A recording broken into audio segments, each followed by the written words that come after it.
دوسرا، نماز کا اہتمام کرو. اب کسی کی رکعت نہیں چھوٹنی چاہیے. تکبیر اولیٰ کے لیے دوڑو، تہجد کی پابندی کرو، چاہے 2 نفل ہی ہو. نہیں آنکھ کھلتی تو سونے سے پہلے پڑھ لو کچھ. 1985 سے اب تک اب یہ بیماری کے دن نکال دو، میری تلاوت قرآن نہیں چھوٹی، میرا ذکر نہیں چھوٹا، اور 1992 سے آج تک میری تہجد نہیں چھوٹی. یا کچھ ایام جو بیماری کے آئے تو اس میں تو میں فرض نماز بھی نہیں پڑھ سکتا تھا مشکل سے. تو بیٹا اللہ کے سامنے رات کو اٹھنا بڑا قیمتی ہے، بہت فائدہ ہوتا. عبادت ہماری بیس بنیاد ہے، یہ نہیں کمزور ہونی چاہیے. تو اس میں اللہ تعالیٰ آپ کو ہمت دے، توفیق دے. یہ چند چیزیں ان کا اہتمام کرو گے تو بہت فائدہ ہوگا. رابعہ بصری رحمت اللہ علیہ اپنے خامن سے فرماتی رات کو غسل کر کے کپڑے پہن کے خوشبو لگا کہ آپ کو میری ضرورت ہے. اگر وہ کہتے نہیں تو پھر کہتی مجھے اجازت ہے میں اپنے اللہ سے بات کر لوں. کہنے کہ ہاں اجازت ہے. پھر ساری رات سجدے میں گزر جاتی تھی اور نفلوں میں گزر جاتی تھی اور رونے دھونے میں گزر جاتی تھی. جوانی میں فوت ہو گئی 40 سال کی عمر میں. جب ان کا انتقال ہوا تو ایک خادمہ ساتھ تھی، اس سے فرمانے لگی دیکھو میں جب مر جاؤں نا تو مجھے راتوں رات دفن کرنا ہے، اور جس کرتے میں تہجد پڑھتی تھی وہ مجھے کفن دینا ہے اور کسی کو بتانا نہیں. تو اگلے دن وہ خواب میں ملی اسی خادمہ کو. ان کا ماں جی آپ کے ساتھ کیا ہوا؟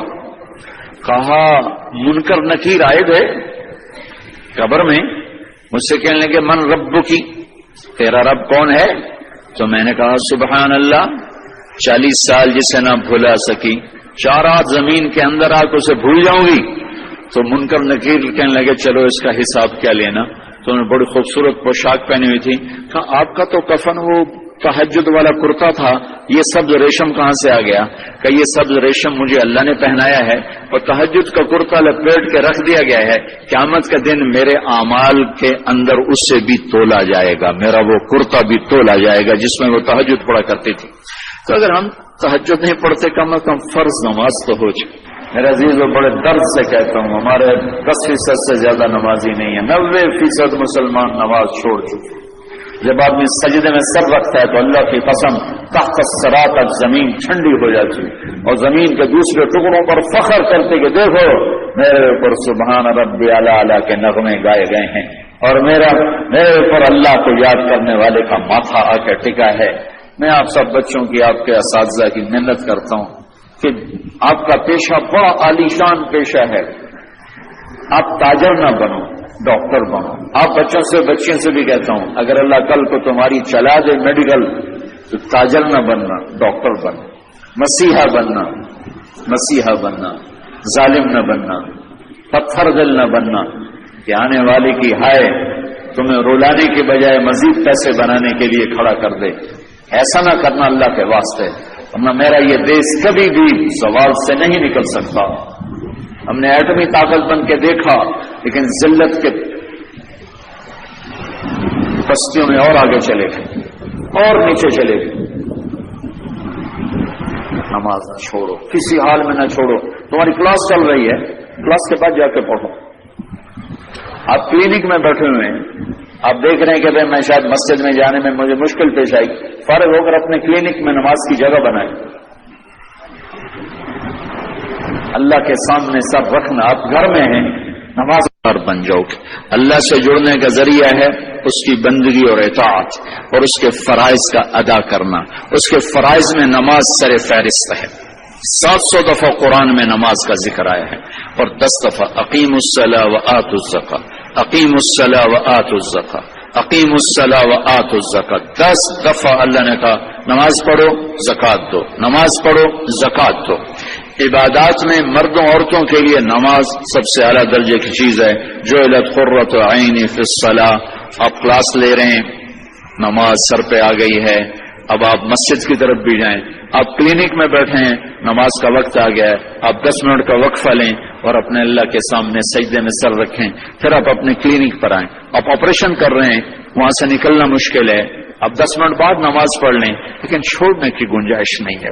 گھر میں بچوں کے ساتھ خاتون مشغول ہے، اللہ کا بلاوا آ گیا، اب اللہ کے سامنے کھڑے ہو جائیں کہ اللہ تعالیٰ نے آپ کو بلایا ہے اور یہ سر زمین پہ رکھنا میری آپ کی سب سے بڑی معراج اور عزت اور عظمت اور کامیابی ہے، اور میرے نبی کا دنیا سے جاتے ہوئے آخری پیغام تھا الصلاۃ، میری امت نماز نہ چھوڑنا۔ علی رضی اللہ تعالیٰ عنہ کو تیر لگا جنگ میں، اور تیر ران میں لگا، وہ ایسا کھب گیا کہ نکالیں تو نکلتا نہیں تھا، زور لگائیں تو درد ہوتا تھا، تو ان کا اسے چھوڑ دو۔ نماز کے لیے کھڑے ہو گئے، نماز کی نیت باندھ کے کھڑے ہو گئے، نماز شروع کرتے، تو انہوں نے نماز کے دوران تیر نکالا تو ان کے جسم میں اتنی جنبش بھی نہیں ہوئی۔ نماز کے بعد فرمانے لگے تیر کا کیا بنا؟ کہا جی نکال لیا، کہ مجھے تو کوئی پتہ نہیں چلا۔ عروہ بن زبیر رضی اللہ عنہ کے وہ پاؤں کا وہ گینگرین ہوگی، گینگرین، تو وہ ڈاکٹروں نے کہا جی اب یہ کاٹنا پڑے گا، نہیں کاٹا تو آگے اوپر جائے گا سارا۔ ان کا ٹھیک ہے کاٹ دو، تو پھر آپ شراب پی لیں تاکہ آپ بے ہوش ہو جائیں، پھر ہم کاٹ دیں۔ فرمانے لگے کہ شراب اور ایمان ایک پیٹ میں جمع نہیں ہو سکتی، جس پیٹ میں شراب جاتی ہے اس سے ایمان نکل جاتا۔ تو فرمایا میں ایسا کرتا ہوں، میں نماز شروع کرتا ہوں، تم میرا پاؤں کاٹ دینا۔ تو بیٹھے اور ایک پاؤں ایسے پھیلا دیا اور نماز کی نیت باندھ کے بیٹھ گئے۔ تو انہوں نے نماز کے دوران ان کا پاؤں کاٹا اور اس کی پٹی کی، اور ان کا جسم اتنا بھی نہیں ہلا، اتنا۔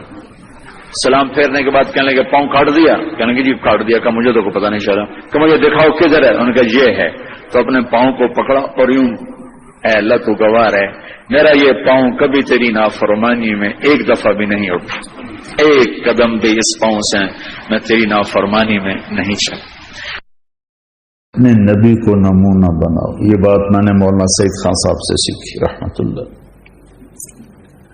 کہ میں نے زندگی میں کوئی شخص دیکھا ہے جس نے مجھے بالکل کھینچ لیا اور میں ان میں جذب ہو گیا، وہ مولانا سعید خان صاحب رہا تھا، چلتا پھرتا سیرت کا نمونہ تھا۔ وہاں سے مجھے یہ بات سمجھ میں آئی، سارے اکابر کا احترام کرو، ہر مکتب فکر کے علماء کا احترام کرو، صرف اپنے نہیں سب کا احترام کرو۔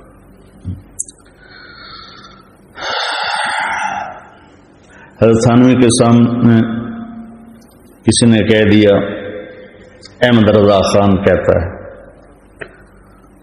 تو وہ ہمارے اکابر پہ کفر کے فتوے لگا چکے تھے، تو حضرت تھانوی رحمۃ اللہ علیہ ناراض ہو گئے کہ اتنے بڑے عالم کو اتنی بے ادبی سے پکارتے، کیوں نہیں کہا حضرت مولانا احمد رضا خان صاحب رحمۃ اللہ علیہ، اب تو رحمۃ اللہ علیہ ہیں۔ تو بیٹا مسلم بن کے چلو، سب سے دل صاف رکھو، اس چار دیواری میں غیبت سے بچنے کی محنت کرو، پھر پوری زندگی میں غیبت نہ ہو، غیبت سے بچو، غیبت زنا سے بھی برا کام، غیبت سے بچو۔ میں نے تلمبے میں ایک دفعہ بات کی، تو اس وقت دورے کے لیے جاتے تھے رائمنڈ ہمارے طلبہ، تو ایک لڑکا آیا کہ استاد جی آپ نے، میں میزان میں آیا تھا تو آپ نے کہا تھا غیبت سے بچو، آج 7 سال کے بعد میں رائمنڈ جا رہا ہوں، میں قسم اٹھا سکتا ہوں ان 7 سال میں نے ایک لفظ غیبت کا نہیں بولا۔ ایسے ہو جائے، اس سے آپ کا دل صاف ہو جائے گا، آپ کو سکون اور اطمینان ہو جائے گا۔